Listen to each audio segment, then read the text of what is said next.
దేవుని యొక్క మహా ఉన్నతమైన కృపను బట్టి రేగుంట ప్రాంతంలో సహోదరులు నరేష్ గారు ఏర్పాటు చేసినటువంటి సువార్త సభలో మీతో దేవుని మాటలు పంచుకునే అవకాశం దేవుడు నాకు ఇచ్చి ఉన్నాడు. అందుని బట్టి దేవుని కృతజ్ఞత తెలియజేస్తూ ఈ విధంగా మనందరం నడిపిస్తున్న రవి గారికి, స్థానిక సేవకులు నరేష్ గారికి, అధ్యక్షులైనటువంటి బుల్లబ్బాయి గారికి, మాకంటే వాక్యం అందించినటువంటి ఇరువురు సహోదరులకు కూడి ఉన్న మీ అందరికీ కూడా హృదయపూర్వక వందనాలు తెలియజేస్తున్నాను. ఒక్కొక్కరుగా తెలియపరిచే సమయం అవుతుంది కనుక ఈ సమయంలో దేవుడిచ్చినటువంటి ఈ సదవకాశాన్ని బట్టి యోహాను సువార్త 10వ అధ్యాయంలో ఉన్నటువంటి సందర్భంలో నుంచి ఒక ప్రాముఖ్యమైనటువంటి ఒక సందర్భాన్ని మనం కొద్ది నిమిషాలు ధ్యానించుకుందాం. యోహాను సువార్త 10వ అధ్యాయంలో యేసుక్రీస్తు వారు కాపరుల గురించి మాట్లాడతారు. కాపరుల గురించి యోహాను సువార్త 10వ అధ్యాయంలో 3 రకాల కాపరులు మనకు కనపడతారు. 3 రకాలైనటువంటి కాపరులు. మొదటి కాపరి వేరే మార్గముగా వచ్చేవాడు. ఎవరు? దొంగ కాపరి. రెండవ కాపరి జీతగాడు. 3వ కాపరి మంచి కాపరి. ఈ మూడింటి గురించి 3:50 పడుతుంది టైం. కానీ ఒకదాని గురించి మాత్రమే ఈరోజు మనం క్లుప్తంగా వాక్య భాగంలో ధ్యానించుకుందాం. అది మొదటి దాని గురించి. దేని గురించి? మొదటి దాని గురించి. ఆ మొదటిది ఏంటంటే దొంగ కాపరి అనేటువంటి ఆ పాఠాన్ని నేర్చుకుంటాం మనం. వాస్తవంగా కాపరి అంటే మందను కాసేవాడిని, పశువులను కాసేటువంటి వాడిని కాపరి అంటారు. బైబిల్ ప్రకారంగా సంఘాన్ని నడిపించేటువంటి వాళ్ళలో కాపరి అనే పదం ఎవరికి వర్తిస్తుంది? సేవకుడు కాదు కానీ సంఘ పెద్దలకు వర్తిస్తుంది. సంఘము దగ్గర కాపరులు ఎవరంటే, పాస్టర్లు ఎవరంటే, పోపులు ఎవరంటే సంఘ పెద్దలు. నిజంగా స్థానిక సంఘములో ఉపదేశించేటువంటి సేవకుడు కాపరి కాదు. సేవకుడు సువార్థికుడుగాను బోధకుడుగానే ఉంటాడు తప్ప వాక్యాన్ని బోధించేటువంటి సేవకుడు పాస్టర్గా పిలువబడడు. కానీ ఆ పాస్టర్గా పిలువబడేటువంటి సంఘ పెద్దకు సంబంధించిన పాఠాన్ని ఈరోజు సంఘములో వాక్యాన్ని బోధించేటువంటి కాపరులుగా ఉన్నటువంటి వారి కొరకు వాక్యాన్ని బోధించే సేవకులుగా ఉన్న మనం కూడా నేర్చుకోవాల్సిన విషయం ఎందుకు వచ్చింది అంటే, మన భారతదేశంలో స్థానిక సంఘాలలో పెద్దలు కలిగిన సంఘాలు చాలా తక్కువ. ఆ పెద్దలు చేయవలసినటువంటి పనులను కూడా సేవకులే పెద్దలు లేని కారణాన్ని బట్టి నిర్వర్తించేటువంటి వారై ఉంటున్నారు. ఇలాగూ కాపరులుగా చూస్తే భూమి మీద ఎంతమంది కాపరులు ఉన్నా, సంఘాన్ని కాసేవాళ్ళు ఉన్నా, ప్రధాన కాపరి ఎవరంటే యేసుక్రీస్తు వారు. యేసుక్రీస్తు వారు ప్రధాన కాపరి, మంచి కాపరి అయి ఉన్నాడు. కొంతమంది కాపరులు ఉన్నటువంటి వాళ్ళు కొందరు దొంగలై ఉన్నారట. ఈ దొంగలుగా కాపరుల గురించి వారు ఏ ఏ విషయాల్లో దొంగ కాపరులుగా ఉన్నారో, దొంగలుగా ఉన్నారో వాక్యాన్ని బట్టి మనమందరము మనల్ని మనం పరిశీలించుకుందాం. చెబుతున్న మాట కూర్చున్న మీ కొరకు మాత్రమే కాదు, నేను కూడా వర్తించుకుని నేర్చుకునేటువంటి పాఠాలు. ఒకవేళ అందులో నేను కూడా దొంగనైతే మార్చుకోవాలి. అలా దొంగలుగా పిలువబడేటువంటి విధానాలలో 5 రకాల దొంగల గురించి మాట్లాడుకుందాం ఈరోజు పాఠమే దొంగలు. ఇందా క్లాసులో రాస్తుంటే మా ఐస్పాద గారు అంటున్నారు, ఏంటి ఈరోజు దొంగలా అని. ఈరోజు పాఠమే దొంగలు.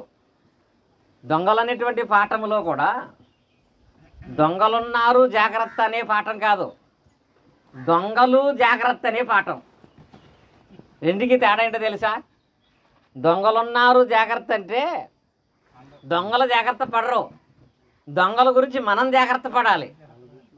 కానీ ఈ పాఠం దొంగలు జాగ్రత్త అంటే దొంగలే జాగ్రత్త పడాలి. అలా జాగ్రత్త పడవలసినటువంటి లేఖన భాగాల్లో ఉన్నటువంటి దొంగలు కొంతమంది ఉన్నారు. అందులో మొదటి దొంగ ఎవరంటే అసలు స్టార్టింగ్ నుంచి మొదలు పెడితే ఇంటి దొంగ. ఎవరు? ఇంటి దొంగ. దీనికి ఒక సామెత ఉంటుందండి, ఏ దొంగనైనా పట్టుకోవచ్చు కానీ ఆయన పట్టుకోలేమంట, ఇంటి దొంగను ఆయన కూడా పట్టుకోలేడని. ఇలాంటి ఇంటి దొంగల గురించిన విషయాల్లో కూడా ఈ ఇంటి దొంగలు అనేటువంటి దాంట్లో ప్రధాన స్థానం ఎవరిదో తెలుసా? దొంగలు మగవాళ్ళు అనుకుంటాం కానీ అసలు దొంగల స్థానంలో ఫస్ట్ స్థానం ఆడవాళ్ళదేనండి చెప్పాలంటే. ఆదికాండం 31వ అధ్యాయంలో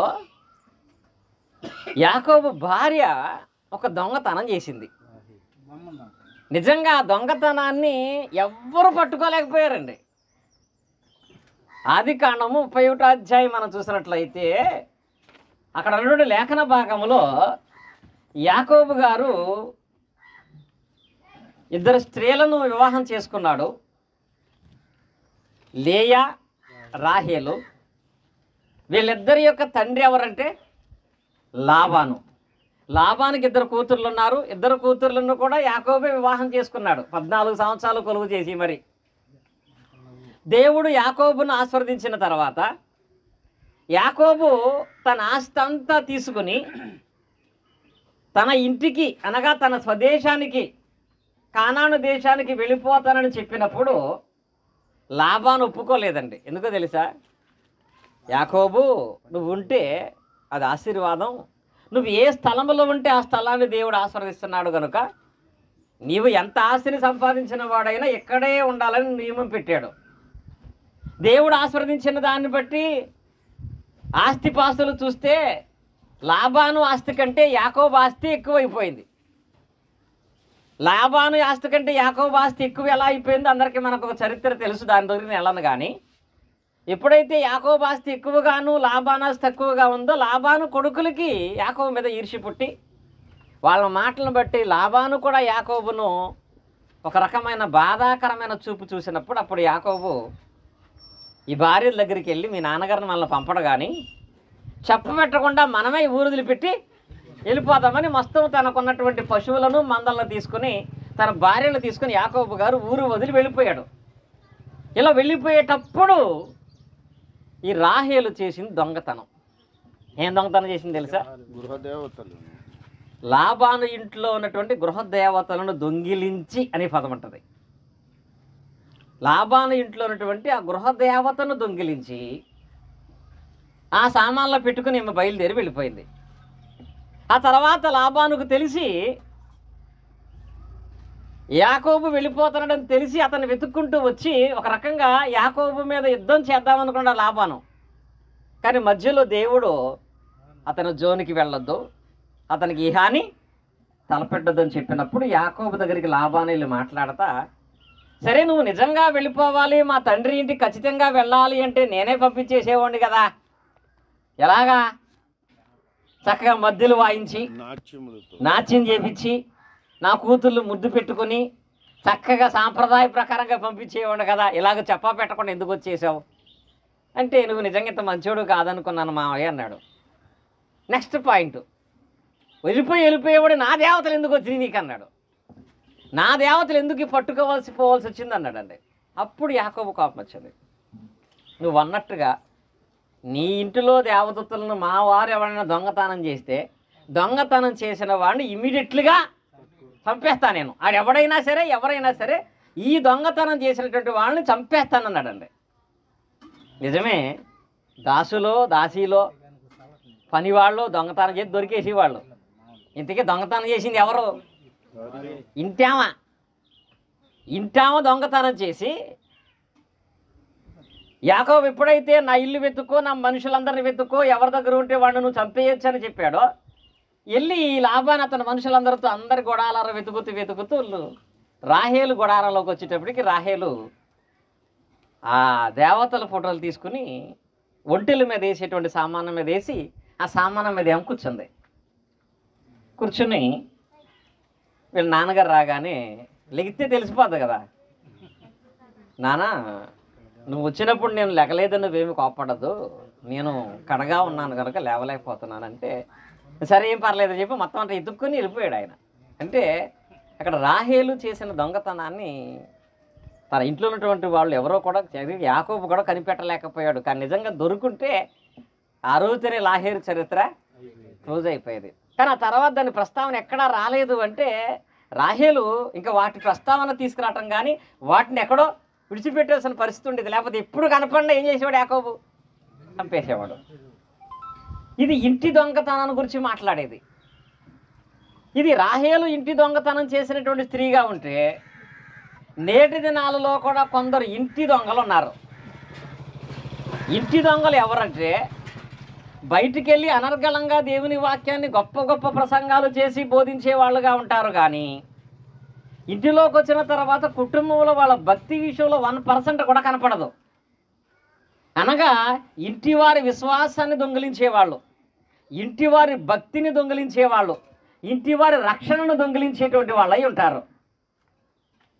ఇలాగూ ఇంటివారి విషయంలో సరైన క్రమంలో నడవనటువంటి వాడు సంఘ విషయంలో నడవగలగటానికి దేవుడు అవకాశం ఇవ్వడు.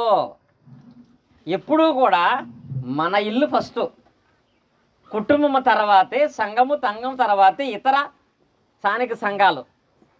సేవ విషయంలో ఎప్పుడు ప్రధాన జ్ఞాపకం ఉంచుకోండి. మనకి విశ్వాస విషయంలో నడిపించవలసిన వాళ్ళు ఎవరు అంటే ముందు మన కుటుంబం. నీ కుటుంబం అంతా ఆరాధనలో కూర్చుంటేనే అప్పుడు సంఘ సభ్యులందరూ వస్తారు. నీ కుటుంబంలో ఉన్నటువంటి వాళ్ళు అందరూ ఆరాధనకు రావట్లేదు. మిగతా వాళ్ళ గురించి నీ భర్తేడమ్మా, నీ భార్యడమ్మా, నీ పిల్లలేరమ్మా అంటే వాళ్ళు ఎలా జమదానం చేసి చెప్తారు? వాళ్ళని ఎలా అడగలుగుతాం మనం? కానీ వాళ్ళకి మన మీద ఉన్న గౌరవాన్ని బట్టి మాట్లాడరు. కానీ నీ భార్య రాట్లా, నీ భార్య రాట్లా, నీ భార్య రాట్లా, నీ పిల్లలు కూర్చోట్లేదు, పిల్లలు కూర్చోట్లేదంటే వాళ్ళు ఏమంటారో తెలుసా? ముందు నీది నువ్వు చూసుకో, తర్వాత మాకు చెప్పుదుగా నేను మాట వాడితే మన పరిస్థితి ఎలా ఉంటుంది? ఆ మాట వాళ్ళు అనకపోయినా ఆ విషయాన్ని దేవుడు గమనిస్తాడా, గమనించడా? ఆ విషయాన్ని బట్టి దేవుడు మనకు తీర్పు తీరుస్తాడా, తీర్చడా? కనుక మనం ఇంటి విషయంలో మన విశ్వాసం ఎలా ఉంటుంది? ఒకటి. నెక్స్ట్ ఏంటంటే తెలుసు, సంఘం. సంఘములో మనం ఎలాగో నడుచుకుంటున్నామో ఆ తరువాత బయట సంఘాన్ని వదిలిపెట్టేసి, కుటుంబాన్ని వదిలిపెట్టేసి, నేను బయట ఈదులకు తిరుగుతూ, రోడ్లంటా తిరుగుతూ, అన్ని ప్రాంతాలకు వెళుతూ గొప్ప సేవ చేస్తున్నాను అంటే ఆ సేవను మనుషులు అంగీకరించరు, దేవుడు కూడా అంగీకరించడండి. ఒక ఆమె గురించి ఒక స్టోరీ యథార్థంగా జరిగింది చెప్పాడు ఒక ఆయన. ఒక ఆమె తాను దేవుని నమ్ముకున్నాను అనుకొని చక్కగా తెల్లబట్టలు ధరించడం మొదలెట్టింది. లాలయ్య గారు చెప్పినట్టుగా రోజు డైలీ తెల్లబట్టలు. ఆమెకి తన భర్తకి పక్షవాతం వచ్చింది. తనకి 3 పిల్లలు, చిన్నపిల్లలు ఉన్నారు. పక్షవాతం వచ్చినట్టు తన భర్తకు పరిచర్య చేయకపోగా ఆమె ప్రొద్దున్నే లేచి స్నానం చేసి తెల్లబట్టలు వేసుకుని బైబిల్ పట్టుకుని వెళ్ళిపోద్ది. 2-3 ఇళ్ళకడ ప్రార్థన చేసి అక్కడ వాళ్ళు ఏదైనా టిఫిన్ పెడితే తినేసి కొంతసేపు రెస్ట్ తీసుకుని మళ్ళీ మధ్యాహ్నానికి ఇంకొక ఇంటికి వెళ్ళి అక్కడ వాక్యము చెప్పడమో ప్రార్థన చేయడమో చేసి అక్కడే 3 వరకు విశ్రాంతి తీసుకుని మళ్ళీ సాయంత్రానికి ఇంకో చోటకు వెళ్ళి అక్కడ కొందరు ఇళ్ళు దర్శించి వాళ్ళ చందాలు ఎత్తే తీసుకొని ఆ నైట్కి 9 గంటలకు దగ్గర భోజనం చేసి రాత్రి 10ంటికి వస్తుంది. ఏం చేస్తున్నామమ్మ అంటే నేను దేవుని సేవ చేస్తున్నాను అంటుంది. ఇంటి దగ్గర పరిస్థితి, పక్షవాతం వచ్చి మంచం నుంచి లేవలేని భర్త విషయంలో ఎలాంటి పట్టింపు లేదు. 3 చిన్న పిల్లలకు ఆహారం పెట్టట్లేదు. ఏమో మాత్రం వాళ్ళ ఊరిలో తప్ప మిగతా అన్ని ఊర్లకి వెళ్తుంది. ఆ ఊరి వాళ్ళందరి దగ్గర నేను గొప్ప దేవుని సేవకురాలని, దేవుడు నన్ను వాడుకుంటున్నాడని మాట్లాడుతుంది. కానీ ఇంటి దగ్గర 3 పిల్లలు మాత్రం ఆకలికి తట్టుకోలేక ప్రతి చుట్టుపక్కల ఇంటికి వెళ్ళి అడుక్కొచ్చి భోజనం పెడుతున్నారు తండ్రికి. ఇది తెలిస్తే మనుషులు ఆ విషయంలో ఎలా ఉంటారు? ఇది తెలిసిన దేవుడు ఆ విషయంలో ఎలాంటి ఆలోచన చేస్తాడు? ఇది ఒక భార్య గురించి కాదండి, చాలామంది భర్తలు కూడా అంతే. కనిపించే సహోదరుని ప్రేమించలేనివాడు కనిపించని దేవుడిని ప్రేమించలేననే పదంలో భార్య లేదా? లేదా? పిల్లలు లేరా? భార్యని ప్రేమించని నీవు, కుటుంబాన్ని ప్రేమించని నీవు, అన్నయ్యని ప్రేమించని నీవు, అందరి విషయంలో సమాధానంగా నువ్వు చెప్పగలటానికి అర్హత మనం కలిగి ఉంటామా? ఇలా కుటుంబంలో సఖ్యతను కనపరచక వారి విశ్వాస స్థితిని భ్రష్టపరిచే వాడందరూ కూడా ఇంటి దొంగలుగానే ఉంటారు. అది ఎవరికీ తెలియదు అనుకుంటామేమో కానీ దేవునికి ఖచ్చితంగా తెలుసు అనే దాన్ని గ్రహించాలి. ఇది చాలా ప్రమాదంలోనికి తీసుకువెళ్ళిపోతుంది. అక్కడ రాహేలు దొరకలేదు కాబట్టి బతికింది. మనమందరం అయితే దేవునికి దొరికినటువంటి వాళ్ళం అయిపోతాము. ఇక రెండవ దొంగ ఎవరంటే ఇంటి దొంగ ఒకడైతే బయటి దొంగ ఎవరండి? బయటి దొంగ గురించి చెప్పాలి అంటే బయటి విషయాలలో దొంగలుగా ప్రవర్తించేటువంటి విశ్వాసులు ఉన్నారు, సేవకులు కూడా ఉన్నారు. వీళ్ళు ఇలాంటి కార్యాలు చేస్తున్నప్పుడు ఎలాంటి ఆలోచన ఉంటుందంటే, పాత నిబంధన భాగంలో యెహోషువ గ్రంథంలో ఒక దొంగ ఉన్నాడు. ఎవరైనా చెప్పగలరా? యెహోషువ గ్రంథంలో ఉన్న ఒక దొంగ, యెహోషువ గ్రంథము 7వ అధ్యాయం 11వ వచనంలో ఆకాను అనేటువంటి ఒక దొంగ. ఈ ఆకాను చేసిన దొంగతనం యొక్క విధానములో అసలు నిజంగా అతను ఎంత అజ్ఞానములో ఉంటున్నాడో అర్థమవుద్దండి. దేవుడు ఐగుప్తు దేశానికి ఇశ్రాయేలుని విడిపించి, ఇగో ఈ అరకరం పొలం ఇశ్రాయేలుకి మీదే అని చెప్పలా, ఈ పేట మీదే అని చెప్పలా. ఏం చెప్పాడు? ఈ దేశమంతా మీకు నేను ఇచ్చేస్తాను అన్నాడండి. ఏమన్నాడు? ఈ దేశమంతా మీకు నేను ఇచ్చేస్తాను, ఇది పాలు తేలు ప్రవహించే దేశం అయ్యిందో కనుక ఈ దేశమంతా మీదే అన్నాడు. ఆ దేశమంతా మీదే అని దేవుడు చెప్పిన తర్వాత ఏదో ఒక చిన్న ఊరిలో ఒక బంగారపు కమ్మి దొంగతనం చేయటంలో జ్ఞానం ఉంది ఆయనకి.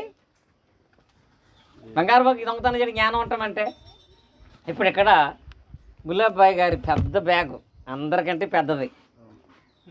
ఇప్పుడు దీంట్లో ₹1,00,000 డబ్బులు ఉన్నాయి, బంగారం ఉంది, పుస్తకాలు ఉన్నాయి, ₹5 పెన్ ఉంది. గులాబాయి గారు మారేష్ గారితో ఇదిగోండి ఈ బ్యాగ్ మొత్తం మీకు ఇచ్చేస్తాను అన్నాడు. ఆ మాట మారేష్ గారు అన్న తర్వాత బుల్లబ్బాయి గారికి తెలియకుండా ఈ బ్యాగులో ₹5 పెన్ దొంగతనం చేశాడు ఆయన. బుద్ధున్నోడా లేనోడా? ₹5 దొంగతనం చేశాడంటే బ్యాగ్ మొత్తం ఇచ్చేతను ఈయనట్టంటే ₹5 దొంగతనం పెన్ దొంగతనం చేశాడంటే ఏ జ్ఞానం ఉంది ఆయనకి? సేమ్ ఆకాను కూడా అంతే. నేడు సేవకుల విధానంలో కూడా లోక సంబంధ విషయంలో కూడా అలాగే ఉంటున్నారండి. ఆకాను ఒక బంగారపు కమ్మిని ప్రశస్తమైన వస్త్రాలను ఎత్తుకొచ్చి ఈయన కూడా తన ఇంటి గొడారములో అడుగు భాగంలో వాటిని పెట్టి పైన డేరా కప్పేశాడు. బయట చేసినటువంటి దొంగతనం. ఈ బయట ఇలాంటి దొంగతనం చేసే స్వభావాన్ని కలిగినటువంటి ఆకాను ఎవరి కొరకైతే ఆ దొంగతనం చేయాలనుకున్నాడో ఆ కుటుంబంతో సహా మొత్తం నాశనానికి వెళ్ళిపోయారు వాళ్ళందరూ. యెహోషువ గ్రంథం 7వ అధ్యాయంలో ఆకాను అతని కుటుంబానికి రాళ్లతో కొట్టి కాల్చి రాళ్లతోనే సమాధి చేసేశారు. నేటి దినాలలో కూడా సమాజంలో కాపరులుగా ఉన్న మనము సమాజానికి బయట దొంగలా కనపడుతున్నామా, యథార్థవంతులుగా కనపడుతున్నామా ఆలోచించాలి. ఇది మీకు అర్థం అవటానికి చిన్న ఎగ్జాంపుల్ చెప్తాను. మా మారేష్ గారు లాంటి ఆయన ఆర్టీసీ బస్సు ఎక్కాడు. రేజర్ల నుంచి సత్తుపల్లి వెళ్ళాలి, ఆర్టీసీ బస్సు ఎక్కాడు. రేజర్ల నుంచి సత్తుపల్లి వెళ్ళడానికి ₹10 టికెట్. మారేష్ గారు బస్సు ఎక్కి కండక్టర్ గారికి ₹100 ఇచ్చాడు. వెంటనే కండక్టర్ గారు ₹10 టికెట్ కొట్టి అతనికి చిల్లర ఇచ్చాడు. ఎంత వస్తుంది చిల్లర? ఆయనకి ₹90 చిల్లర వస్తుంది. ఆ కండక్టర్ ఇతనికి అన్నీ 10 ఇచ్చాడు. ఆ డబ్బులు తీసుకుని వెళ్ళి వెనకాల సీట్లో కూర్చొని లెక్కెట్టుకుంటే మళ్ళీ 100 వచ్చేసింది. ఎంత వచ్చినాయి? మళ్ళీ ₹100 వచ్చినాయి. మళ్ళీ ₹100 రాగానే ఇప్పుడు మారేష్ గారు ఆలోచన ఏంటంటే, అదేంటి చిల్లర 90 ఇవ్వాలి కదా, ₹10 ఎగస్ట్రా ఇచ్చేసాడండి. ఈ ₹10 ఎక్కువ నాకు వచ్చేసినాయి కదా, ఈ ₹10 మళ్ళీ ఆయనకి ఇచ్చేస్తే బాగుంటుంది అనుకున్నాడంట. అనుకుని మళ్ళీ ఈ కండక్టరు రోజుకి ఎన్ని 10 దొబ్బేస్తూ ఉంటాడు అందరి దగ్గర. ఈ కండక్టరు రోజుకి ఎన్ని 10 అందరి దగ్గర తీసేసుకుంటాడు. ఎన్ని 10 ఉంటే అన్ని 10లో ఈ 10 ఒక లెక్క, అన్ని 10లో ఈ 10 ఏమన్నా కనపడుతుందా? నేనేమన్నా అడిగి తీసుకున్నానా? కాబట్టి ఈ ₹100లో ఈ ₹10 ఇవ్వాల్సిన అవసరం మనకు లేదు, ఇదేమి తప్పు కాదని కూర్చున్నాడు. మళ్ళీ కొంతసేపటికి ఆడు ఎలాంటి వాడైతే మనకెందుకు, మనం దేవుని సేవకుడు కదా, ఆయన ₹10 ఆయనకి ఇచ్చేస్తే బాగుంది అనుకుంటున్నాడు. మళ్ళీ ఏమనుకున్నాడంటే, వాని కానగా ఇచ్చాడు కాబట్టి ఈ 10 ఉంటే ఇంకొక దేని కూడా ఉపయోగపడదు కదా అని ఎలా తర్జన ఈలో సత్తుపల్లి వచ్చింది. దిగిపోయేటప్పుడు పాపం ఎందుకు వచ్చిందో కండక్టర్ గారు ₹10 ఎక్కువ ఇచ్చారు తీసేసుకోండి అన్నాడు. వెంటనే మారేష్ గారు వందనాలు అన్నాడు ఆయన. వెంటనే మారేష్ గారికి షాకు. నా పేరు నీకు ఎలా తెలిసి అన్నాడు. నాకెలా తెలిసి అంటే మీ ప్రసంగాలు రోజు వింటా ఉంటాను నేను. బల్ల గుద్ది మరి చెప్తా ఉంటారు మీరు, నీ పొరుగు వాంది ఏది ఆశింపకూడదని, దొంగెలకూడదని. అసలు చెప్పే మీకు ఆ బుద్ధి ఉందా లేదా? నేనే ఎక్కువిచ్చానండి వేసాడంట. చెప్పే మీకు ఆ బుద్ధి ఉందా లేదా? నేనే ఎక్కువిచ్చానండి. మీరు నిజంగా ఒరిజినల్ సేవకులే, మీరు బయట దొంగల కాదన్నాడంట. ఆ ఒక్క 10 గనక జేబులో పెట్టుకుంటే టోటల్ ఈయన మీద ఉన్న అభిప్రాయం మొత్తం మారిపోయేది కదా. సేవకుల విషయంలో కూడా బయట మనల్ని ప్రపంచం గమనిస్తూ ఉంటుంది. బయట మనం దొంగలుగా ఉంటున్నామా, నీతిమంతులుగా ఉంటున్నామా? ఆకాన్ అనుకున్నాడు కొడారం కింద దాచిపెట్టేశాను కాబట్టి ఎవరికీ తెలియదని. ఈయన అనుకున్నాడు 10 రూపాయలు ఎక్కువిచ్చిన విషయం ఎవరికీ తెలియదని. అది ఒక పరీక్ష అయ్యి ఉంటే ఆ కండక్టరే దిగిన తర్వాత నీకు నేను 10 రూపాయలు ఎక్కువిచ్చినా నీవు నా 10 రూపాయలు తిరిగి ఉన్నటువంటి నీవు సేవకుడివేనా? దొంగతనం చేసే నీవు, డబ్బులు ఆశించే నీవు సేవకుడివేనా? ఇలాంటి బోధనలు నువ్వు చేయొచ్చు అనే మాట అంటే అతని యొక్క స్వభావము, అతని యొక్క బుద్ధి అనేది ఎంత ప్రధానమైన పరిస్థితిలోకి వెళ్ళిపోయేది. కనుక ఇలాంటి వారుగా సమాజంలో మనం ఉన్నామేమో, జాగ్రత్త పడాలి. అది పరీక్షే కానీ టెస్టే కానీ మరి ఏదైనా కానీ మన విషయంలో మనము నీతిమంతులుగా, మన విషయంలో మనము సత్యాన్ని బోధించే మనం పొరుగువానిది ఏది ఆశింపకూడదన్న నేను ఒకవేళ ఏదైనా ఆశిస్తున్నానేమో అక్కడ దొంగనైపోతున్నానేమో. కొన్ని సందర్భాలలో మీరు ఎవరి దగ్గర అన్యాయంగా తీసుకున్నటువంటివి వాళ్ళకు తెలియకపోవచ్చు. వాడు నిజంగా 100 రూపాయలు తెలియకే ఇచ్చేశాడు అనుకోండి, ఆ వ్యక్తికి తెలియదేమో, దేవుడికి తెలియదా? దేవుడు ఆ విషయంలో మీరు తీర్పు తీర్చడా? ఆ ఒక్క 10 రూపాయల విషయంలో మనం ఏమైపోతాం? దొంగలం అయిపోమా? ఆ దొంగగా ఉన్న నీవు దొంగ కాపరిగా ఉండవా? ఆ దొంగగా ఉన్న నీవు దొంగ యజమానుగా నీవు ఉండవా? కనుక బయట ఒకవేళ దొంగలుగా ఉంటున్నామేమో, తెలియనటువంటి విషయాలే కదా, దాని యందు ఎలాంటి ఇబ్బంది ఉండదేమని అనుకుంటున్నామేమో. ఆ విషయంలో కూడా చాలా జాగ్రత్తగా ఉండాలి. రెండవది, ఇంటి దొంగలుగా ఉండకూడదు, బయట దొంగలుగా ఉండకూడదు. ఇంకా ఎక్కువ దొంగలు కనపడేది ఎవరో తెలుసా? 3వ దొంగ తిండి దొంగ. ఎవరండి? తిండి దొంగ. ఇది ఇంకా ప్రమాదకరమైందండి. తిండి దొంగతనం చేస్తాడా ఎవరన్నా అంటే ఒక సామెత ఉంటుందండి, మంచోడు బుద్ధి ఎక్కడ బయటపడద్ది? నీసిగాడ బయటపడద్దంట. ఆయన మాసం అంటాడు, ఈయన నీసి అంటాడు, ఆయన చేపలు అంటాడు, ఏదైనా తిండికాడే కదా. సేవకుడు ఇంతకుముందు చెప్పాను కూడా, మనం దేవుని సేవ చేసేటప్పుడు నోటికి కత్తి పెట్టుకోవాలని. ఇది ఒక సేవకుడిగా కదండి, విశ్వాసులైన సమాజంలో బయటికి వెళ్ళేప్పుడు ఎప్పుడు కూడా మన నోటికి మనం కత్తి పెట్టుకున్నటువంటి వాళ్ళమై ఉండాలి. అతిగా తినేవాడిని ఏ సంఘ సభ్యురాలు ప్రేమించదండి. అతిగా ఆశించేటువంటి వాడిని ఏ విశ్వాసి ప్రేమించడండి. నీకు భోజనం పెట్టాలంటే ఆయనకి నేను పెట్టలేనని దండం పెట్టకూడదండి. నువ్వు ఎలాంటి తినేవాడు అయినా సమాజంలో తిండిబోతుగా ఉండకూడదు, తిండి దొంగగా ఉండకూడదు. బైబిల్లో ఒక సేవకుడు ఉన్నాడు. ఆయన మంచి ఉన్నతమైన సేవకుడు, ప్రవక్త, న్యాయాధిపతి కూడా. కానీ ఆయన కొడుకులకు మాత్రం ఈ బుద్ధి ఉంది. ఏ బుద్ధి? తిండి దొంగతనం చేసే బుద్ధి అండి. అసలు ఆ విషయాన్ని దేవుడు ఎంత పర్టికులర్గా స్పష్టం చేశాడంటే ఆ దొంగతనం కూడా అత్యంత హాస్యాస్పదంగా ఉంటుందండి, బాధాకరంగా. సమూయేలు మొదటి గ్రంథాన్ని మనం చూసినట్లయితే, సమూయేలు మొదటి గ్రంథం యొక్క వాక్య భాగంలోకి మనం వెళితే అక్కడ ఉన్నటువంటి లేఖన భాగాలలో 2వ అధ్యాయాన్ని మనం పరిశీలన చేసినట్లయితే ఇక్కడ దేవుడు ఇశ్రాయేలుల విషయంలో దేవునికి ఇచ్చేటువంటి బలులు అర్పణల విషయంలో ఇశ్రాయేలుకు ఆయన ఒక నియమాన్ని పెట్టాడు. ఆ నియమం ఏమిటంటే సమూయేలు మొదటి గ్రంథము 1వ అధ్యాయంలో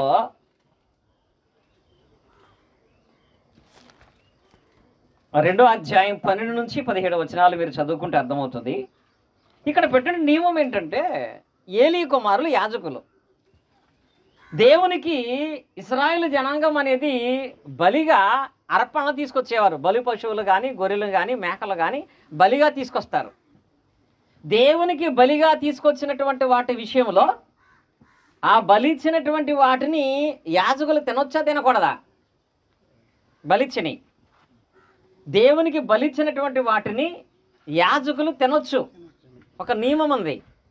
ఇప్పుడు మందను కాయవాడు మందపాలు తాగాలి, నియమం. వ్యవసాయం నూర్చుడు ఎద్దుమూతికి చిక్కము పెట్టకూడదు. కనుక దేవుని విశ్వాసస్థితిలో ఇశ్రాయేలు నడిపిస్తున్నాడు కనుక బలిచ్చినటువంటి వాటిని యాజకులు ఉన్నటువంటి వాళ్ళు తినొచ్చు.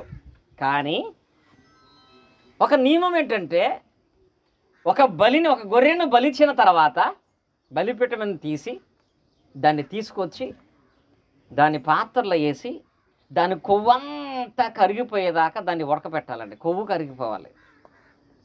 కొవ్వు కరిగిపోయిన తర్వాత ఈ యాజకులకు సంబంధించిన ఒక మనిషి వచ్చి ముళ్ళుకర్ర ఉంటుంది, 3 ముళ్ళు ఉంటుంది దానికి.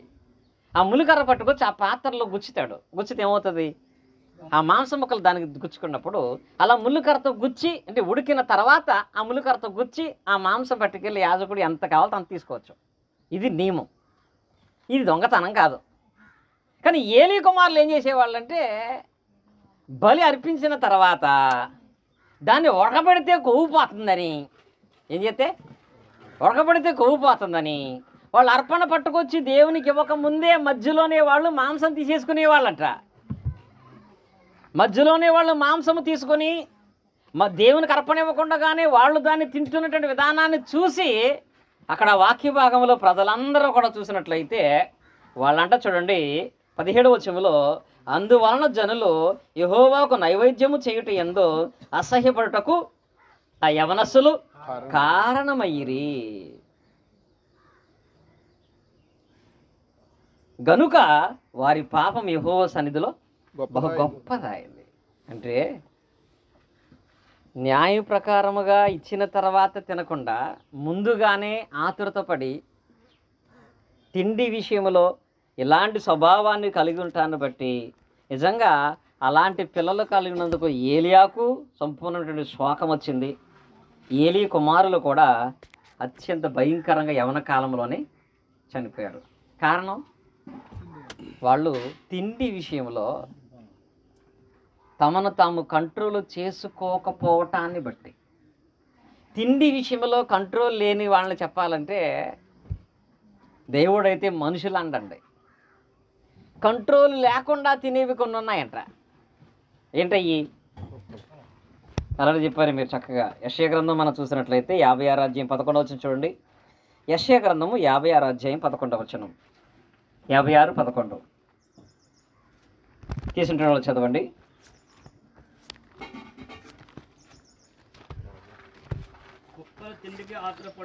కుక్కలు తిండికి ఆతురపడును, ఎంత తినినను వాటికి తృప్తి లేదు. ఈ కాపరులు అట్టివారే. ఇప్పుడు చూడండి, ఇక్కడ అంటున్నాడు కొంతమంది కాపరులు ఉన్నారంట. ఎలా ఉన్నారంట? కుక్కలుగా అంటాడు ఇక్కడ. వాళ్ళ కుక్కల కంటే ఎంత తిన్నా తృప్తి ఉండదంట.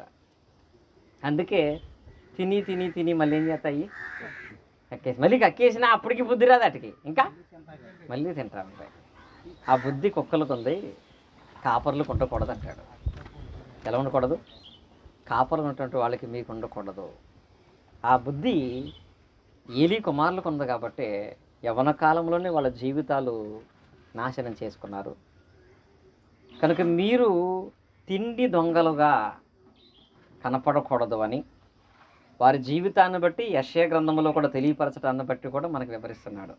బైబిల్లో ఒక ఆయన ఇదే తిండి కోసం జీవితాన్ని నాశనం చేసేసుకున్నాడు. ఒక్క పూట, మళ్ళీ అది కూడా ఏ పూట కోసం? యాష. ఒక్క పూట కూటి కోసం జసత్వాన్ని పోగొట్టుకున్నాడు. మా రవి గారు పాడారు ఆ పాట. ఆ తర్వాత దానికోసం ఎంత ఏడిచినా, ఎంత ప్రాధేయపడినా, మారుమనసు పొందుతానని చెప్పినా అతనికి అవకాశం లేకుండా పోయిందండి. అతనికి అవకాశం లేదండి. కనుక సేవకులుగా ఉన్నటువంటి మనం సమాజంలో ఈ విషయమందు మరీ జాగ్రత్తను కలిగినటువంటి వారిగా మనం ఉండాలండి. కొరగా చెప్పాలంటే మా స్థానిక సంఘంలో ఎవరింటి దగ్గర గృహకూడికి పెట్టినా ఒక అనౌన్స్మెంట్ చేశాను. మా రవి గారికి కూడా తెలుసు. అది జనవరి 1కి వారానికి ఒక ఇంటి దగ్గర కృతజ్ఞత కూడికి నేనే పెట్టేస్తా, మీరు పెట్టుకోకపోయినా. కృతజ్ఞత కూడికి పెట్టిన స్థలాల్లో నాకు ఎవ్వరూ భోజనం పెట్టద్దు. వచ్చినటువంటి వాళ్ళకి ఏదో స్నాక్స్ ఇచ్చుకోండి, నాకు భోజనం పెట్టద్దు అన్న. ఫస్ట్ ఇంటికాడికి వెళ్ళినప్పుడు ఏమందో తెలుసు ఆవిడ, మీరు తినేది అంతా మేము పెట్టకపోటాక అందండి. అంటే వాళ్ళకి నేను తినేది పెద్ద లెక్కలేదు అసలు. మీరు తినేదంతా మీకు పెట్టకపోవటానికి మీరు ఏమన్నా కేజీలు తింటారా అంత నా మాటకి ఇంకా నేనేమంటాను ఇంకా. ఇప్పుడు అలా కాదు, నేను చికెన్ తినను, చేపలు తినను, వేట మాంసం మాత్రమే తింటానంటే అయ్యి 600 ఉంది, అది 600 ఏట మాంసం తేలేను, నీకు భోజనం పెట్టలేను, ప్రార్థన కూడా పెట్టుకోలేను, కాబట్టి నా కోసం ప్రార్థన చేయి చాలంటారు. ఆ కుటుంబంలో ప్రార్థనలు జరగవు, ఆ కుటుంబం ద్వారా సువార్త జరిగించబడదు. ఒకే ఒక కారణాన్ని బట్టి, ఆ కారణాన్ని బట్టి ఒకవేళ మనం ఎక్కడైనా ఆ లోపాన్ని కనపరుస్తున్నామేమో, దాన్ని కంట్రోల్ చేసుకుంటేనే అందరి ప్రేమను మనం పొందగలుగుతాము, అందరి యందు సేవ విషయంలో ఉన్నతమైన స్థితిలోనికి మనం ఎదగలుగుతాం. అందుకే దేవుడు అంటాడు ఇక్కడ, శరీర సంబంధమైన వాటి కొరకు మనం ఆశించి ఆత్మసంబంధమైన మేలులను పోగొట్టుకోవద్దని. నిజంగా వీళ్ళు కొంతసేపు ఓపిక పట్టుంటే ఎలా ఉండేది? బలిపశువు అర్పించిన తర్వాత ఉడికేదాకా ఉంటే ఎంత తిన్నా తప్పులేదు కదా. అర్పించిన తర్వాత ఉడికేదాకా లేడు, వాళ్ళందరికీ తెలియకుండా దొంగతనంగా తినే మొదలెట్టాడు. ఈయన 5 రూపాయల పేన తీసుకున్నట్టుగా ఉడకకుండానే మాంసం తీసుకోవటాన్ని బట్టి వాళ్ళు దేవుని కోపాన్ని పుట్టించినటువంటి వారు అయిపోయారు. ఇది 2వ దొంగతనం. ఒకవేళ ఇది మనం ఎక్కడన్నా కనపరుస్తున్నట్లయితే దాన్ని తగ్గించుకోవాలి. 2, 3వది. 4వ దొంగతనం ఏంటంటే, 4వ వాడు పని దొంగ. ఎవరండి? పని దొంగలను చూస్తాం మనం. ఈ 4వ దొంగతనం చేసేటువంటి వాడి పరిస్థితి అనేది ఎలా ఉంటుంది అంటే, పని దొంగ అంటే మత్తయి సువార్తలో 25వ అధ్యాయం 26వ వచనంలో ఒకడున్నాడండి. ఇక్కడ ఆయన వాడికి ఒక పేరు ఎట్టాడు, అందరికీ తెలుసు కాబట్టి క్లుప్తంగా చెప్తాను. మత్తయి సువార్త 25:26లో పరలోక రాజ్యానికి గురించి ఉపమానం తెలియపరుస్తూ ఆయన ఒక వ్యక్తికి 5 తలాంతులు ఇచ్చాడు, ఒకటికి 2 తలాంతులు ఇచ్చాడు, ఒకటికి 1 తలాంతు ఇచ్చాడు. 1 తలాంతు గలవాడిని ఆయన ఏమని సంబోధించాడు? 1 తలాంతు గలవాడిని ఏమని సంబోధించాడు? చెడ్డదాసుడా అని సంబోధించాలా. పనిచేయను ఏమంటాం? సోమరి అంటామండి. సోమరి. అసలు సోమరితనానికి మించిన దరిద్రం లేదంట. వేటగాడు వచ్చినట్టు వస్తుందంట దరిద్రం వాడి మీదకి. సోమరితనానికి ఉన్న నిదర్శనాలలో మంచం మీద పడుకొని ఉతక మీద తలుపు తిరిగినట్టు తిరుగుతారంటాడు. ఎలాగా? ఉతక మీద తలుపు అంటే ఎప్పుడైనా తెలిసి మీకు? ఉతక మీద తలుపు అంటే మీరు ఎప్పుడైనా చూడండి, రైల్వే స్టేషన్ గేటు దాటేటప్పుడు గేటు రౌండ్గా ఉంటుంది. దీంట్లో ఇలా తిరుగుతాం కదా మనం ఎలా తిరగగానే ఆ పక్క ఇలా వస్తుంది, ఇలా తిరిగితే మళ్ళీ పక్క అంటే అది తిరుగుతుంది కానీ ఎక్కడికి వెళ్తుందా? అదే ఉతకంటే. పూర్వకాలం తలుపులు ఉండేవి, తలుపు అలా ఉంటుంది, ఇలా లోపల తీసుకుని వెళితే మళ్ళీ ఇది ఎలా తిరిగి వస్తుంది. వీడు కూడా మంచం మీద పొద్దున్న ఏం చేస్తాడంటే దానికిలాగా మంచం చుట్టూ తిరుగుతూ ఉంటాడంట. మంచం దిగడు, దుప్పట్లు తిరిగితే తప్ప ఆడు మాత్రం దిగడు. రవి గారు చెప్పినట్టు క్లాసులకి రారు. ఇంకొకటి, ఆహారం తినటానికి కూడా వాడు చెయ్యిని ఎత్తాడంట. పని చేయనటువంటి దొంగ. ఇలా పని చేయనటువంటి వాడి స్థితి అనేది ఎలా ఉంటుంది? పని దొంగలుగా చెప్పాలంటే వ్యవసాయం కాడో, పొలాలు కాడో, వ్యాపారాలు కాడో కాదు. ఇక్కడ చెప్పే దొంగలు ఎవరంటే దేవుని పనిలోనే. దేవుని పనిలో వీడు ఏం చేశాడంటే, ఆయన 1 తలాంతు ఇస్తే దానివల్ల ఏదైనా పని చేయాలి, దీనివల్ల మరికొంత ప్రయోజనాన్ని మనం సంపాదించాలి, ఈ పని అభివృద్ధి చేయాలని ఆలోచన కలిగి లేకుండా కనీసం దాన్ని జాగ్రత్తగా దాచి ఓపిక లేకుండా ఇచ్చిన కాడ గొయ్యి తీసి పాసేస్తే దాన్ని వేశాడు. ఆ 1 తలాంతుని గొయ్యి తీసి పాతి పెట్టేసినటువంటి విధానాన్ని అక్కడైతే ఆ లేఖన భాగాలలో మనమైతే చూస్తాము. ఇప్పుడైతే అలా పాతి పెట్టిన స్వభావం కలిగినటువంటి వారు ఎవరో తెలుసా? ఇలాగే చాలామంది ఈ రోజుల్లో వాళ్ళుగా సర్ది తిప్పుకుంటూ దేవుని పనిలో కొన్ని విషయాల్లో మనం పని దొంగలా కనపడుతున్నాం దేవుని దగ్గర. అది విశ్వాసులు కూడా చాలామంది వాళ్ళకున్న లోపాలు వాళ్ళే గొప్ప చేసుకుంటా పని దొంగలా కనపడేటువంటి వాళ్ళు. మన గుడివాడలో ప్రభుదాస్ గారు వచ్చినప్పుడు క్లాస్ పెట్టారు. ఆ క్లాస్ అయిపోయిన తర్వాత మాకు భోజనం పెట్టిన తర్వాత బయటకు వచ్చాక సేవకుడు మాట్లాడుతా, ఆయన కిడ్నీ ప్రాబ్లం వచ్చి నెల క్రితం ఆపరేషన్ చేశారు. కిడ్నీ తీసేశారు ఆ ఇంటికి. అలా ఆయనకి కిడ్నీ తీసేస్తే ఆయన ఆరాధనకు రావట్లేదు, ఇంట్లోనే కూర్చుంటాడంట. పోయిన వారం కూడా రాలేదు ఆరాధనకి. సేవకుడు ఏమంటున్నాడంటే, సరే కిడ్నీ ప్రాబ్లం బట్టి ఆరాధనకు రావట్లేదు అనుకున్నామండి, మన ఓట్ల ఎలక్షన్ వచ్చింది కదా, ఆ ఓట్ల ఎలక్షన్లో వాళ్ళు ఏ ప్రాంతానికి చెందినటువంటి వాళ్ళంటే పల్నాడు ప్రాంతానికి చెందిన వాళ్ళు. అక్కడి నుంచి వచ్చారు ఇక్కడికి. పల్నాడు ఎక్కడ? గుంటూరు జిల్లాకేసి 2 గంటల ప్రయాణం. పక్కనున్న ఆరాధనకు రాలేడంట, కానీ పల్నాడు ఓటీటీకి లేడు. ఎందుకంటే డబ్బులు వస్తాయి కదా దేనికి. అంటే ఇప్పుడు ఆరాధనకి రావట్లేదు అనేది నిజంగా లోపమా లేక సాక? ఇతను దేవుని పని విషయంలో పని దొంగగా కనపడుతున్నాడు. ఇలా పని విషయంలో పని దొంగల విషయంలో దేవుడు మాట్లాడిన మాటలు చూస్తే ఒక వ్యక్తిని జ్ఞాపం చేస్తా క్లుప్తంగా నేను. ఆ నిర్గమాకాండములో మనం ఒకసారి 3వ అధ్యాయంలో మనం పరిశీలన చేసినట్లయితే ఇక్కడ మోషే యొక్క ప్రారంభ దశ మనలో చాలామందిలో కనపడుతూ ఉంటుంది. మోషే యొక్క ప్రారంభ దశలో దేవుడు మోషేని పిలిచినప్పుడు అతను చెప్పిన సాకులు, మొట్టమొదట మండుచున్న పొదలోంచి దేవుడు పిలిచి, నీవు ఐగుప్తు దేశం నుంచి ఇశ్రాయేలు జనాంగాన్ని విడిపించడానికి నా పక్షంగా నువ్వు వెళ్ళాలి అని చెబితే మోషే చెప్పిన మొదటి సాకు ఏంటో తెలుసా? అది మొదటి సాకు కాదండి, ఒక సాకి తెలిసి మీకు. మనలో చాలా లక్షణాలు ఉన్నాయి అక్కడ. ఫస్ట్ ఏమన్నాడో తెలుసా? 3వ అధ్యాయంలో 11వ వచనంలో, ఇది మనలో 90% మాట్లాడే మాట. 3వ అధ్యాయం 11వ వచనం ఏమన్నాడో తెలుసా? ఆ వాక్యం అందుకు మోషే, నేను ఫరో యొద్దకు వెళ్ళుటకు, ఇశ్రాయేలు నడిపించుటకు, ఐగుప్తును తోడుకుని వచ్చుటకు ఎంతటి వాణ్ణి? నేనెంత అన్నయ్యా? నా సంఘం ఎంత అన్నయ్యా? నా చదువు ఎంత అన్నయ్యా? ఈ పదం వాడచ్చా? నేనెంత? నేనేం చేయగలను? ఏం చేయగలనంటే ఏం చేయలేము. నేనెంత అనుకోకూడదండి. ఆయనకంటే నేను ఎంత తక్కువ అని భావించి ఆ స్థాయికి ఎదగలగాలండి. ఎప్పుడైనా నేనెంత అనుకుంటే నువ్వేం చేయలేవు. మోషే నోడు మొదటి మాట నేనెంతటోడిని, నేనెంత అంత చేయటానికి. నిజమే, దేవుని సేవ చేయటానికి నువ్వేదో గొప్పవాడువనో, అన్ని రకాల భాషలు మాట్లాడతావనో, ధనవంతుడువనో దేవుడు పిలవాల. నువ్వెప్పుడూ కూడా నేనెంత సేవ చేయడానికి అనుకుంటే సేవ చేయలేవు. దేవుడు నా పక్షంగా ఉండగా సేవ ఎంత అనుకోవాలండి. ఏమనుకోవాలి? దేవుడు నాతో ఉంటే సేవ చేయటం ఎంత, ఎందుకు చేయలేను అనుకుంటే సేవ చేయగలం. మోషే మొట్టమొదటి చెప్పిన మాట నేనెంత అన్నాడండి. అది ఒక సాకు అయితే, రెండవది ఏంటో తెలుసా?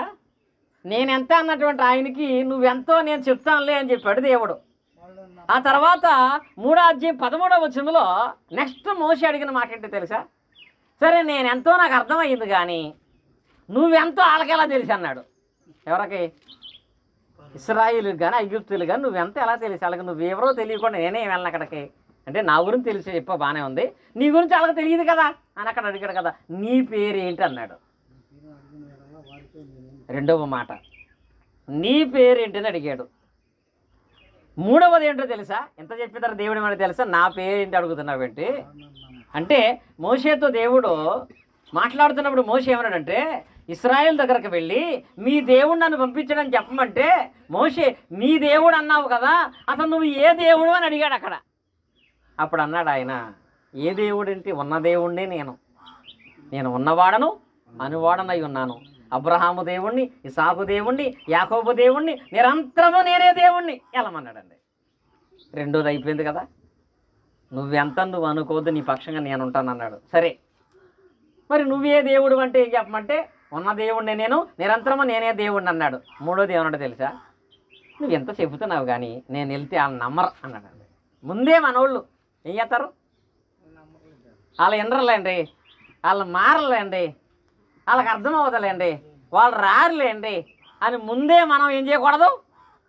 లెక్కలు వేసుకుని వాక్యాన్ని ప్రకటించడం అనేది మానకూడదు. పౌలు గారు సువార్త ప్రకటించాడు అంటే అలా మనకలాగా లెక్కలు వేసుకుంటే వెళ్ళేవాడు కాదండి. వెళ్ళేవాడా?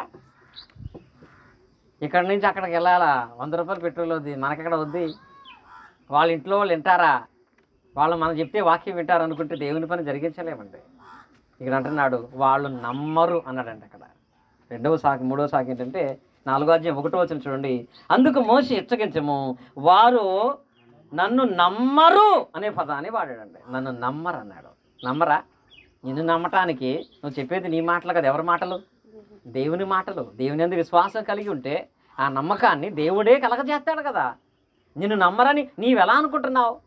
అపోస్తలుడైన పౌలు గారు కూడా కొరింథీ పట్టణంలో సువార్త పరిచయం చేస్తా ఈ ఊళ్ళో ఎవరో నమ్మట్లేదండి, ఎవరో వినట్లేదండి, కాబట్టి నేను ఏం చేయను అనుకుంటే పౌలు గారు కొరింథీ పట్టణంలో గొప్ప సంఘాన్ని ఏర్పాటు చేసేవాడు కాదండి. పౌలు గారు ఎవడో నమ్మనన్నాడు.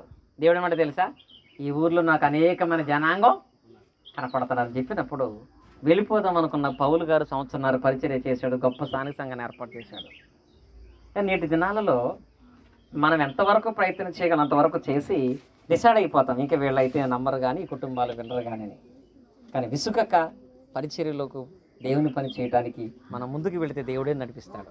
ఇక్కడ చెప్పాడు కదా, నేను నమ్మనన్నాడు, వినరన్నాడు, ఈ రోజు వదిలేద్దామని అనుకున్నాడు. ఈయన అనుకున్న తర్వాత నన్ను నమ్మరని చెప్పినప్పుడు దేవుడు అతని ముందు కార్యాలు చేసి చూపించాడు. ఏంటో తెలుసా, 3 చూపిస్తాడండి. ఒకటి, నీ కర్ర కిందాడేమన్నాడు, ఏమైంది? పాము అయింది. రెండవది, నీ చెయ్యి రొమ్ము మీద ఆంచుకోమన్నాడు, ఏమైంది? హిమం వలి తెల్లగా మరి. మూడవది, ఏట్లో నీళ్లు తీసి గట్టు మీద అయ్యి అవి రక్తంగా మారిపోతాయి అన్నాడు. ఇన్ని అద్భుతమైన కార్యాలు జరిగిన తర్వాత కూడా వాళ్ళు అసలు ఎందుకు నిన్ను నమ్మరు? కాబట్టి నువ్వు ఖచ్చితంగా వెళ్ళి అక్కడ నా పరిచర్య జరిగించడానికి నేను ఎన్నుకున్నాను పంపించమంటే, 4వది ఏమన్నాడు తెలుసా, ఇవన్నీ బాగానే ఉన్నాయి కానీ నాకు మాట్లాడటం రాదన్నాడు. మళ్ళీ ఏమన్నాడు, ఇవన్నీ మనవనే కదా, అన్నీ బాగానే ఉన్నాయా కానీ మాట్లాడటం రాదు కదా. ఇదంతా ఎగ్గొట్టడానికి చేసే పనులండి. పని చేసేవాడికి సాకులు ఉండవు, పని చేయనటువంటి వాడు సాకులు వెతుక్కుంటూ ఉంటాడు. అలాంటి వాడే దేవుని వలన ఎలాంటి ప్రయోజనాన్ని పొందలేడు. నేను నోటి మాంద్యం గలవాడిని అనగానే దేవుడు కోపం వచ్చింది కొద్దిగా. నోటి మాంద్యం గలవాడిని అని చెప్పడానికి ఎవరు చెప్తున్నావు కంప్లైంట్? నువ్వు ఎవరి గురించి మాట్లాడుతున్నావు? నోరిచ్చింది ఎవరు? నోరిచ్చింది నాతో నోరు రాదంటున్నావా? చెవులిచ్చింది నేను, నోరిచ్చింది నేను, చూపించింది నేను, నాతోనే నువ్వు ఆ లోపాన్ని ఎలా చూపిస్తున్నావు? నీవు మాట్లాడమని చెప్పిన నీకు మాట్లాడగలిగే స్వరాన్ని ఇవ్వలేనా? కాబట్టి నీవు వెళ్ళమని మోషేకి చెప్పాడు. 5వ సాకేంటో తెలుసా, ఇన్ని చెప్పిన తర్వాత కూడా ఇదంతా కాదు కానీ ఎవరినొక్కడిని పంపించన్నాడు. ఏమన్నాడు? నిర్గమాకాండం 4:13 నువ్వు పంపదలచాలనుకున్న వాడిని పంపించు, ఇదంతా వద్దన్నాడండి. 14 అప్పుడు మోషే మీద కోపపడి ఈ స్థాయికి తీసుకొచ్చేది అవసరం ఉందా? మోషే మీద కోపపడి అని పదం ఉంటుంది అక్కడ. కనుక ఆ స్థితిలోనికి వెళ్ళకుంటానికి గల కారణం ఏంటంటే, ఈయన స్టార్టింగ్లో ఎలా ఉన్నాడంటే పని దొంగగా ఉన్నాడండి. పని విషయంలో దాచుకునేవాడు గాను, పని విషయంలో తప్పించుకునేవాడు గాను ఉన్నాడు. కనుక అతను దేవుడు అన్ని రకాలుగా బలపరచొచ్చింది. కానీ పని ప్రారంభించిన తర్వాత అతని పని ఎలా ఉంది? ఎన్ని అద్భుతాలు చేశాడు, ఎన్నో గొప్ప కార్యాలు చేశాడు. అవసరమైతే ఆ ఇశ్రాయేలు జనాంగం కొరకు తన ప్రాణాన్ని కూడా ఇచ్చేద్దాం అనుకునే స్థాయికి వెళ్ళిపోయాడు. అంత గొప్పదైన మనసు స్టార్ట్ అయితే వచ్చింది. ఈ స్టార్ట్ అయ్యే మనసు ఎవరికి ఉంటుంది అంటే, పని విషయంలో దొంగలుగా ఎవరైతే ప్రవర్తించుకుంటూ ఉంటారో వాళ్ళకే ఇలాంటి మనసును దేవుడు కలుగు చేసేటువంటి వాడై ఉంటాడు. ఇది 4వది. చివరి క్లుప్తంగా చెప్తాను నేను. 4వ అయిపోయింది కదా, 5వది దేవుని సొమ్మును దొంగిలించేవాడు. ఇది మరీ భయంకరం. ఈ దొంగ ఎవరో తెలుసా? దేవుని సొమ్ము దొంగిలించేవాడు. మలాకి గ్రంథంలో స్వయంగా ఆ మాట దేవుడే మాట్లాడతాడు. ఏమని తెలుసా? మనుషుడు దేవుని యొద్ద దొంగిలుదునా, అయితే మీరు నా యొద్ద దొంగిలుచున్నారంటారండి అక్కడ. ఎవరి దగ్గర దొంగతనం అంటే ఇప్పుడు ఇంటి దొంగలుగా ఉండొద్దు, బయట దొంగలుగా ఉండొద్దు, తిండి దొంగలుగా ఉండొద్దు, పని దొంగలుగా ఉండదు అని దేవుడు చెబుతుంటే ఆయన దగ్గరే దొంగతనం చేశారంటే వీళ్ళు. ఎవరి దగ్గర? ఆ దేవుని దగ్గరే దొంగతనం చేసే వాళ్ళుగా ఉన్నారట. దేవుని దగ్గర దొంగతనం అంటే దేవుని వస్తువులు ఎత్తుకుపోవటం దొంగతనం కాదు. దేవునికి ఇవ్వాల్సిందని ఇవ్వకపోవటం కూడా దొంగతనముగానే ఎంచబడద్ది. దేవుని సొమ్ము దొంగిలించేవాడి స్థితి ఎలా ఉంటుందో తెలుసా? అపోస్తులో ఒకటికి అది బాగా అలవాటు. ఎవరికి? ఇస్కరియోతు యోధా ఉంది కదా, ఇస్కరియోతు యోధాను గురించి అయితే యోహాను సువార్త 12:6 యోధ దొంగ ఉండి ప్రతిరోజు డబ్బు సంస్థలో ఉన్న డబ్బులన్నీ దొంగిలించేవాడట. ఈ దొంగతనం ఎక్కడ తీసుకెళ్ళింది దాన్ని? క్రీస్తుని అమ్మే వరకు ఉరేసుకుని నడుం పగిలి పేగులు బయటకొచ్చి దుర్మార్గ మరణాన్ని పొందే స్థితికి తీసుకెళ్ళిపోయిందండి. యోధ అలా ఎందుకు చనిపోవడం కారణం ఏంటంటే దేవుని సొమ్ము దొంగిలించేటువంటి వాడుగా ఉన్నాడు. నేటి దినాలలో మన విషయంలో కూడా కొరింథీ రాసిన పత్రిక చదవలసిన వచనం ఇది. కొరింథీ రాసినటువంటి మొదటి పత్రికలో రెండవ పత్రిక 11వ అధ్యాయం 8వ వచనం చూడండి. కొరింథీయులకు రాసిన రెండవ పత్రిక 11వ అధ్యాయం 8వ వచనం. 11:8. నీకు పరిచర్య చేయుటకై నేనితర సంఘముల వలన జీతము పుచ్చుకొని వారి ధనము దొంగిలి వాడినైతిని అనే పదం ఇక్కడ రాయబడింది. ఇక్కడ పౌలు గారు కొరింథీలో ఉన్నటువంటి వారికి పరిచర్య చేసే విషయంలో ఎలా భావిస్తున్నాడో తెలుసా? కొరింథీ పట్టణంలో దేవుని సేవ చేయటానికి పౌలు గారికి ఏ పట్టణాల వాళ్ళు పంపిస్తున్నారు డబ్బులు? మాసిదోనియా వాళ్ళు, ఫిలిప్పీలో ఉన్నటువంటి వాళ్ళు ఈయనకి డబ్బులు పంపిస్తున్నారు. ఏం చేయడానికి? దేవుని సేవ చేయడానికి. దేవుని సేవ చేయటానికి, కొరింథీ పట్టణంలో సేవ చేయటానికి వేరే చోట ఉన్నటువంటి వాళ్ళు జీతం పంపుతున్నప్పుడు వేరే వాళ్ళ దగ్గర జీతం తీసుకుంటూ దేవుని సేవ చేయట్లేదు అంటే వాడెవడు? దొంగ. పౌలు అంటున్నాడు, నేను దొంగతనం చేసిన అవుతాను. ఎవరి దృష్టిలో? దేవుని దృష్టిలో. యోధాకి నాకు తేడా ఏంటి? యోధాకి మనకి తేడా ఏమన్నా ఉందా? యోధా దేవుని సొమ్ము దొంగిలించాడు, నేను దేవుని సొమ్ము దొంగిలించిన వాడిని అయిపోతాను. కాబట్టి నేను జీతం తీసుకుంటున్నాను కనుక బ్రతికితే ప్రభు కొరకు బ్రతుకుతాను, చావైతే నాకు లాభం అని అక్కడ ఉన్న లేఖన భాగాలలో పౌలు గారు మాట్లాడాడు. కనుక మనకు కూడా సంఘాలు దేవుని పరిచయ కొరకు సహాయం చేస్తున్నాయి. మనం సహాయం తీసుకుంటున్నప్పుడు కూడా దేవుని పని విషయంలో ఒకవేళ దొంగలుగా ఉంటున్నామేమో జాగ్రత్త పడేటువంటి వారమై ఉండాలి. 5 విషయాల్లో కూడా. ఇంటి దొంగలుగా ఉండకండి, బయట దొంగలుగా ఉండకండి, తిండి దొంగలుగా ఉండకండి, పని దొంగలుగా ఉండకండి, దేవుని సొమ్ము దొంగిలించే వాళ్ళగా మనము ఉండకూడదు. ఇలా ఉన్నటువంటి వాళ్ళమైతే ఆయన కూడా అదే డిసైడ్ అయ్యాడండి. ఇలా దొంగలుగా ఉన్న వాళ్ళందరి కోసమట ఆయన కూడా దొంగలాగా వస్తాడట. ఎవరు? యేసుక్రీస్తు వారు కూడా ప్రకటన గ్రంథంలో చెప్తాడు, ఆయన దొంగవలే వచ్చునని. ఎలాగా? దొంగ దినం అంటాడు పత్రికల్లో. ఈ ప్రకటన గ్రంథంలో అయితే ఆయన దొంగవలే వస్తాడట. దొంగవలే అంటే దొంగగా కాదండి, దొంగలు మనం. ఆయన దొంగ వలే వస్తాడు అంటే అనుకున్న గడియలో వచ్చినప్పుడు నీలో తిండి దొంగగా కనపడ్డాడు అనుకో, నీలో పని దొంగ కనపడ్డాడు అనుకో, నీలో ఇంటి దొంగ కనపడ్డాడు అనుకో, నీలో దేవుని సొమ్ము దొంగిలించేవాడు కనపడ్డాడు అనుకో, మనము దేవుని రాజ్యానికి పాత్రలుగా ఉండము. నిత్య నరకానికి త్రోయబడేటువంటి అవిశ్వాస